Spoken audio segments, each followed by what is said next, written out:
안녕하십니까. 차고영 목사입니다.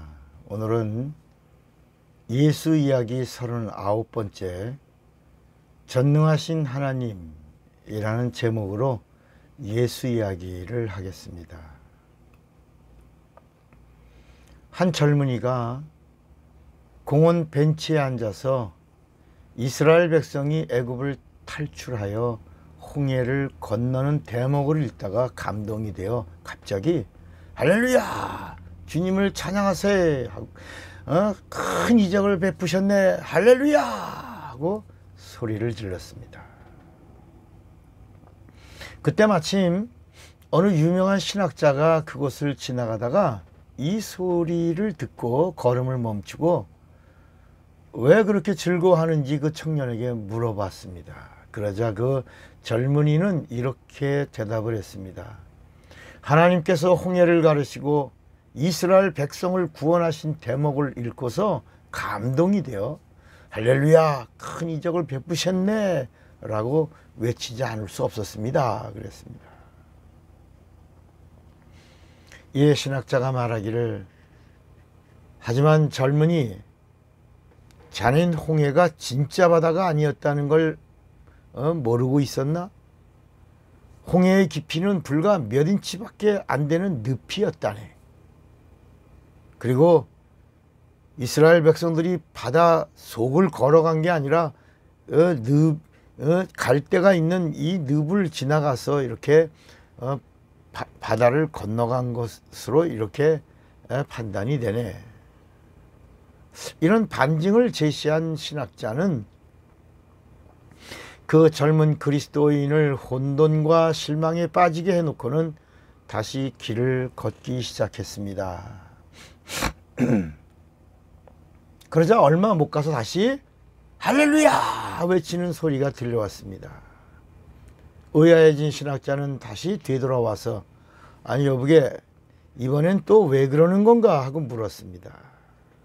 청년이 말하기를 선생님 방금 읽은 대목에는 하나님께서 몇 인치밖에 안 되는 얕은 물속에 온 애굽 군대를 수장시킨 내용이 들어있습니다. 이게 얼마나 놀라운 이적입니까? 다시 할렐루야 이렇게 하더랍니다.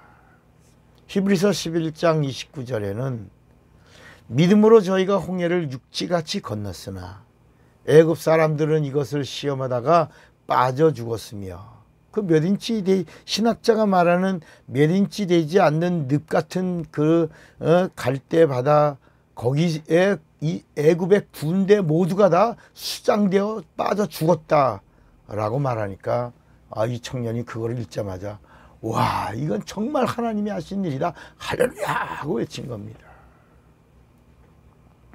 신학자가 어떤 소리를 하던 간에 성경에는 하나님은 전능하시다는 사실을 가득 기록하고 있습니다. 전능하신 하나님을 믿는 모든 자들에게는 하나님의 능력이 풍성하도록 넘치고 있는 이야기를 기록한 것이 성경입니다. 하나님은 능력의 근원입니다.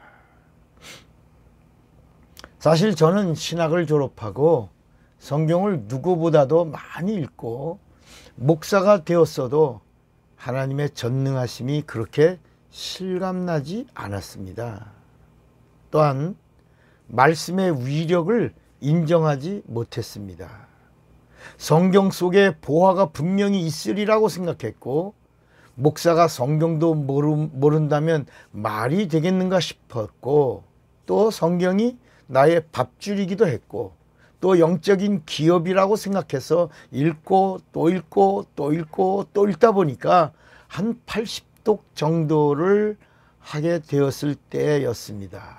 이 성경의 진수가 열릴 듯 보일 듯 하면서도 열리지도 않고 보이지도 않는 겁니다. 정말 대단히 답답했습니다. 아주 힘들었습니다. 뭐가 열려질 것 같은데 안 열리고 보일 것 같은데 보이지 않았습니다.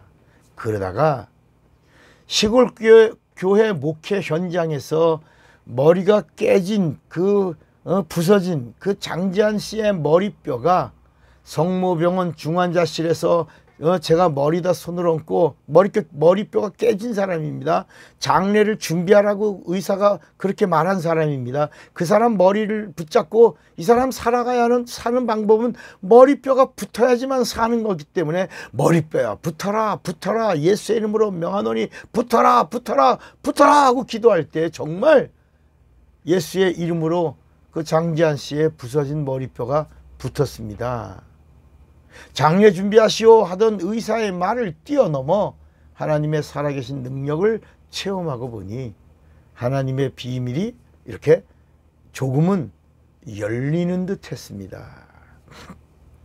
그러나 공주에 있는 국제금식 기도원 집회를 인도하다가 쏟아지던 빗방울을 향해서 거기 진흙길이었거든요. 비포장도로였습니다. 황토길이었어요. 그 비가 오면 차가 올라올 수도 없고 그런 상황이었는데 제가 손을 들고 비야 예수의 이름으로 명하노니 멈출지어다 멈추라 이렇게 외쳤을 때 참으로 신기하게 기도원과 그 기도원 황토길에만 비가 오지 않고 계룡산 모든 곳에는 비가 엄청나게 쏟아지는 것 이런 이적을 경험하던 그날 그 기도원 낮집회에서 9개월 동안 안진뱅이 된 아주머니 한 분이 예수의 이름으로 일어나는데도 시간이 걸렸죠. 그리고 걷는데도 막 울면서 걷죠. 그러다가 걷더니 나중에 뛰고 그러면서 신약성경 사도행전 3장이 쫙 하고 열리기 시작했습니다. 그러면서 그때부터 말씀이 열리고 조립하는데 이 말씀이 연결되는 것, 짝을 찾아가는 것 이게 한순간에 이루어진 일이었습니다. 성경이 열리기 시작할 때쯤 또 한 사건이 터졌는데 시골 목회하던 교회에 그 58세 된 나원철 집사가 죽었다가 살아난 일이었습니다. 그때 나원철 집사의 나이가 58세였고 그 현장에 있던 6명의 교인들이 나원철 집사가 죽었다가 장례식 준비하려고 했다가 살아난 일의 증인들입니다. 그들은 지금도 신앙생활을 참으로 잘하고 있습니다. 그때 막힌 하수도가 뚫린 것처럼 성경 말씀의 비밀이 쫙 펼쳐지면서 성경의 그림이 한 폭의 그림으로 제게 다가오는 것이었습니다. 죽은 자도 살아나는 말씀. 그 이전에는 죽은 자를 살려라 그럴 때 저는 심령이 죽은 자를 살려라 뭐 기도가 죽은 자를 살려내라 뭐 봉사가 죽은 자를 살려내라 헌신이 죽은 자들을 그런 비유적인 말씀으로 이해하고 판단하고 생각하고 알고 있었습니다. 그리고 이 성경의 말씀이 저에게 문자로 있을 때는 아무런 능력이 없었습니다. 그저 하나님의 말씀일 뿐이었습니다. 그러나 그 말씀이 내 속에 들어와서 나의 믿음이 되고 그리고 성령과 함께하는 그 믿음으로 공개되어질 때 성령은 일을 시작하시고 말씀은 어제나 오늘이나 변함없이 동일하게 역사하셨습니다. 여러분 지식으로 예수를 믿지 맙시다. 머리로 믿지 맙시다. 성경을 연구하지 맙시다. 말씀은 제 경험에 비추어 그냥 읽는 겁니다. 읽는 겁니다. 읽고 또 읽는 겁니다. 내 것이 될 때까지 읽는 겁니다. 읽고 또 읽다가 은혜가 되고 내 것이 된 그 말씀을 내가 믿음으로 사용하면 그때부터 능력이 나타나는 것입니다. 저는 이제 한 120독을 더 이상 읽었고 그리고도 계속해서 성경을 읽습니다. 앞으로도 계속해서 읽고 또 읽을 것입니다. 전능하신 하나님이 나의 하나님이 될 때까지 순종을 지속하고 복종하는 일을 지속하면서 믿고 또 믿고 그리고 행하면서 자신을 움직이시기를 바랍니다. 그래서 성경을 읽는 자들이 더욱 성경과 가까워지게 하시고 성경의 말씀을 사랑하게 하시고 내 것이 될 때까지 가감하지 않고 순종을 더욱 지속하는 자가 되기를 바랍니다. 타락하고 험난한 이 시대를 이기는 승리의 비결이 하나님의 말씀에 있음을 알고 또 능력에 있음을 아는 자가 되고 말씀의 비밀을 깨닫는 자가 되기를 바랍니다. 이 말씀을 듣는 모든 사람들을 사랑하고 축복합니다. 할렐루 예수. 차구영 목사입니다.